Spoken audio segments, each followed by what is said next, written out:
Hello friends, welcome to my channel. இன்றைக்கி நம்ம என்ன பார்க்க போகிறோன்னு பார்த்தீங்கன்னா, மணத்தக்காளி கீரை இல்லாட்டி சுக்குட்டி கீரை. எங்கள் சைடெல்லாம் சுக்குட்டி கீரைன்னு சொல்லுவாங்க. மோஸ்ட்டாக பரவலாக எல்லோரும் என்ன சொல்கிறதுன்னு பார்த்தீங்கன்னா மணத்தக்காளி கீரை. இதை நான் இதில் பொரியல் பண்ண போகிறேன். பொரியல் எப்படி பண்ணலான்னு நான் இன்றைக்கி இந்த சேனலில் காட்ட போகிறேன். பாருங்கள், நான் நல்லா வாஷ் பண்ணி பொடி பொடியாக கட் பண்ணி வச்சுருக்கேன். இது நான் யூடியூப்பில் செக் பண்ணும்போது யூடியூப்பில் இது எப்படி பொரியல் பண்ணுறது அப்படின்னு சொல்லி எந்த வீடியோவுமே இல்லை. அதனால தான் நான் என் சேனலில் போடுறேன். இந்த சுக்குட்டிக்கீரையோட நன்மைகள் என்னென்னு பார்த்தீங்கன்னா, நல்லா வயிறு புண்ணு, அதாவது அல்சர் ப்ராப்ளம் இருக்கிறவங்களுக்கு, வயிறு புண்ணு இருக்கிறவங்களுக்கு இது ரொம்ப நல்லது. வாயில் புண்ணு ப்ராப்ளம் இருக்கிறவங்களும் இதை சாப்பிட்டா ரொம்ப நல்லது. இதில் நிறைய மருத்துவ குணங்கள் இருக்குது. குழந்தைங்க நல்லா சாப்பிட்டா ரொம்ப நல்லது. வயிற்றில் இருக்கிற பூச்சியெல்லாம் அழிஞ்சிரும், வயிற்று புண்ணும் சரியாயிடும்.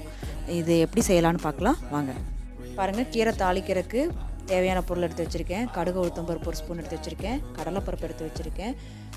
சுக்குட்டி கீரை செய்கிறதுக்கு சின்ன வெங்காயம் போட்டு நிறையா செஞ்சிங்கன்னா ரொம்ப நல்லா டேஸ்ட்டாக இருக்கும். நான் பாருங்கள், ஒரு 20-25 சின்ன வெங்காயத்தை கட் பண்ணி வச்சுருக்கேன். பொடியாக கட் பண்ணி எடுத்து வச்சுருக்கேன். வரமிளகா 4 எடுத்து வச்சுருக்கேன். தேங்காய் 1 கப் எடுத்து வச்சுருக்கேன். இதில் நான் மஞ்சத்தூளும் மிளகாத்தூளும் ஆட் பண்ணுவேன். தேவைப்பட்டால் ஆட் பண்ணிக்கோங்க, தேவைப்படலை, உங்களுக்கு தேவையில்லை அப்படின்னு நீங்கள் வணக்கி மட்டும் செஞ்சால் போதும்னு நினச்சிங்கன்னா நீங்கள் இது போட வேண்டாம். பட் என் குழந்தைங்களுக்கு மிளகாத்தூள் மஞ்சத்தூள் போட்டு அந்த காரம் இருந்தால் தான் சாப்பிடுவாங்க. அதனால் நான் ஆட் பண்ணுறேன். உப்பு தேவையான அளவு. நான் பாருங்கள், அடுப்பில் வடக்கல் வச்சுருக்கேன். நான் மண் சட்டியில் தான் இன்றைக்கி செய்ய போகிறேன். நான் இதுக்கு செக்லாட்டின தேங்காய் எண்ணெய் தான் யூஸ் பண்ணி செய்ய போகிறேன்.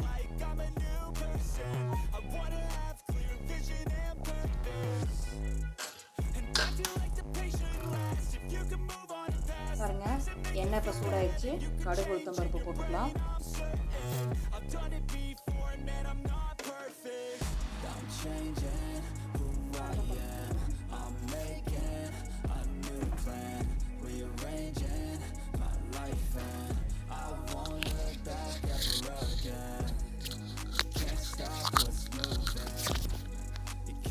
சின்ன வெங்காயம் ஆட் பண்ணுறேன்.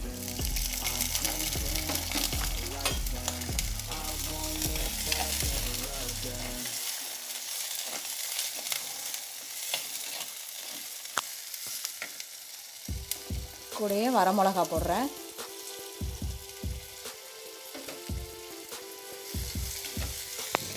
இப்போ இது நல்லா கோல்டன் கலர் வர அளவுக்கு நல்லா வணக்கிக்கோங்க.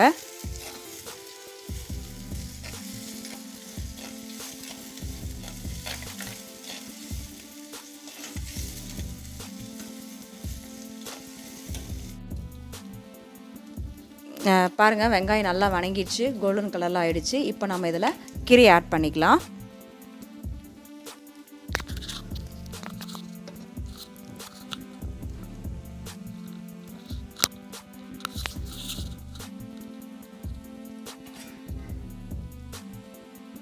கீரை ஆட் பண்ணிக்கிறேன். நீங்கள் கீரைக்கு தண்ணியெல்லாம் தெளிக்க வேண்டாம். இந்த கீரை நீங்கள் இதை ஆட் பண்ணும்போது, நம்ம கட் பண்ணும்போதே கொஞ்சம் இதில் ஈரப்பதம் இருக்கும். அந்த ஈரப்பதத்துலேயே நல்லா வணங்கி வரட்டும். தேவைப்பட்டால் தண்ணி தெளிச்சுக்கோங்க, தண்ணி ரொம்ப ஊற்ற வேண்டாம்.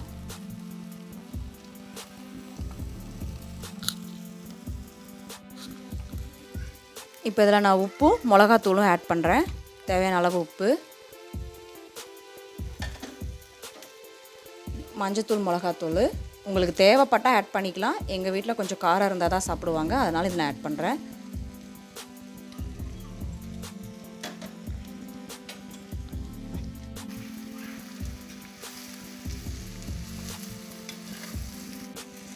பாருங்கள், இதில் நான் இப்போ தண்ணி எதுவும் தெளிக்கலை. பட் கீரை வணங்குற அளவுக்கு கொஞ்சம் ஈரப்பதம் இருக்குது. அதனால் நான் தண்ணி எதுவும் தெளிக்கலை.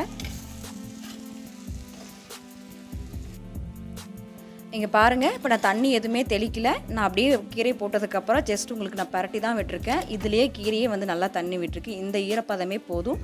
நீங்கள் மூடி போட்டு ஒரு 10 நிமிஷம் வேக விட்டிங்கன்னா போதும். பாருங்கள், ஓப்பன் பண்ணி பார்க்கலாம். நான் முன்னே சொன்ன மாதிரி தண்ணி எதுவும் தொளிக்கவே இல்லை. நான் கீரையே நல்லா தண்ணி விட்டு ஈரப்பதமாக இருந்தது.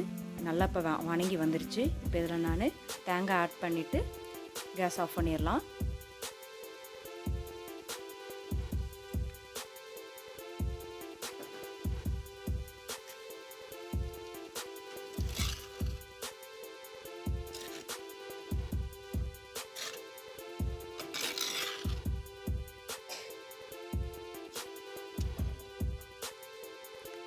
இந்த கீரை பார்த்திங்கன்னா கொஞ்சம் கசப்பு இருக்கும், குழந்தைங்க சாப்பிட மாட்டாங்க. அதனால தான் நான் நிறைய சின்ன வெங்காயம் ஆட் பண்ணியிருக்கேன். சின்ன வெங்காயம் ஆட் பண்ணும்போது உங்களுக்கு கசப்பு கொஞ்சம் தெரியாது. தேங்காயும் கொஞ்சம் நான் அதிகம் ஆட் பண்ணியிருக்கேன். நீங்கள் சாதத்தோடு பிசைஞ்சு சாப்பிடும்போது அந்த கசப்பு தெரியாது, குழந்தைங்களும் சாப்பிடுவாங்க. வாய் புண்ணு இருக்கிறவங்க, வயிற்றில் புண்ணு இருக்கிறவங்களுக்கு இது ரொம்ப நல்லது. நீங்கள் இப்படி செஞ்சு பாருங்கள். பாருங்கள், சுவையான சுக்குட்டி கீரை ரெடி ஆகிடுச்சு. இதை நீங்களும் செஞ்சு பாருங்கள். இதில் நிறையா நற்குணங்கள் இருக்குது. வயிற்று புண்ணு இருக்கிறீங்க, வாய் புண்ணு இருக்கிறீங்க, இதை எடுத்துக்கிட்டால் ரொம்ப நல்லது. நீங்களும் செஞ்சு பாருங்கள். தேங்க்ஸ் ஃபார் வாட்சிங்.